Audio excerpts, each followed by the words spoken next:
And the Royal Hawaiian is pictured here and the beach area. The hotels were used for rehabilitation of people who were injured in the war. They would recuperate there. This is another one of Royal Hawaiian. It's off the beach area.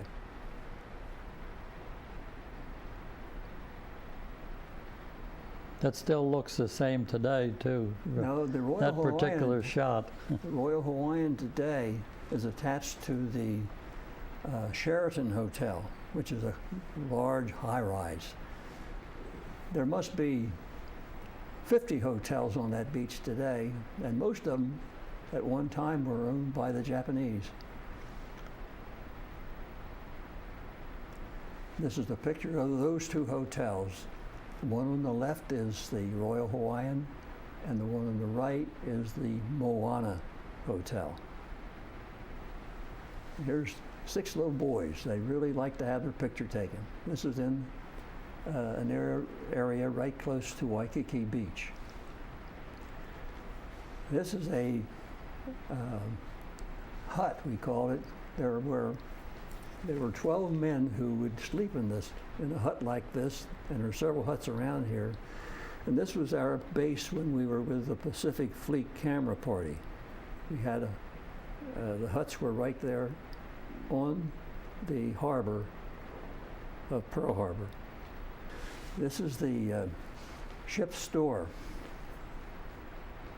in the Aiea Naval Base, which is adjacent to Pearl Harbor, just up on the hillside. This is where we stayed when I was with JICPO, the Joint Intelligence Center, Pacific Ocean area. This was Admiral Nimmitz's headquarters area.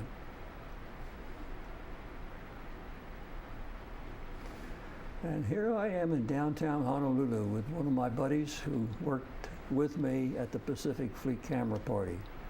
His name was Red Smumper from Carlisle, Pennsylvania. And all of us had to get our picture taken in one of these huts. This was in downtown Honolulu.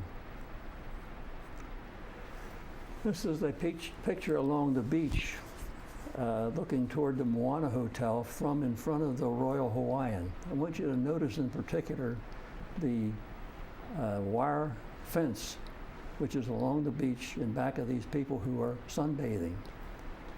It's intended to keep the invaders from coming in. The war came to an end in August of *45, and I had been overseas for 13 months. The word passed around at that time that anybody who was out overseas had to spend at least 18 months before they would be rotated back to the United States. The opportunity came up to go to Japan to shoot pictures. It was to be with the United States Strategic Bombing Survey. Well, I volunteered because I thought this was a great opportunity. So they flew me from Pearl Harbor to Guam by way of Johnston Island and Kwajalein Island. We stopped at those two islands for refueling. It was very interesting on Johnston Island. It was an island not very long. It's just long enough for an airport. You land on one end and put your brakes on. I hope you're going to stop at the other end. The plane that they took us in was called an R-5D. It's just like a DC-4. And we had the bucket seats, and it took us 26 hours to get there. We waited for 2 weeks in Guam for our ship, which was the USS Ancon, which was a former communication ship.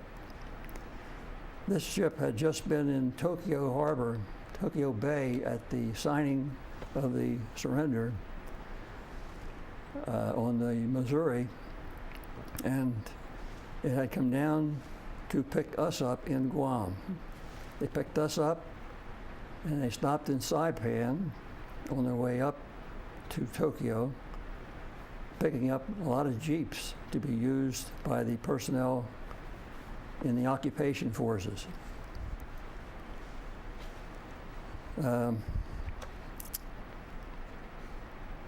We unloaded these jeeps in Yokohama, and our ship had to be lightered because it drew too much water to get into the inner harbor of Tokyo Harbor.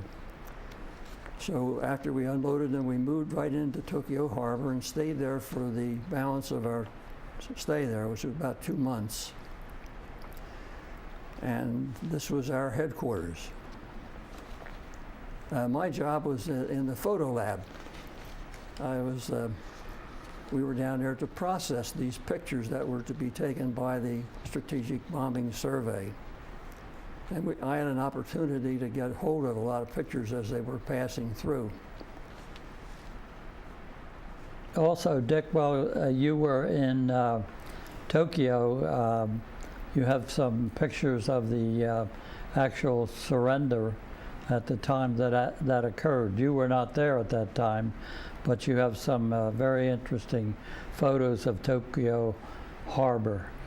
Yes, this is near there. This is a sunken Japanese battleship, which was near Yokosuka. We could see it there when we were getting ready to take off.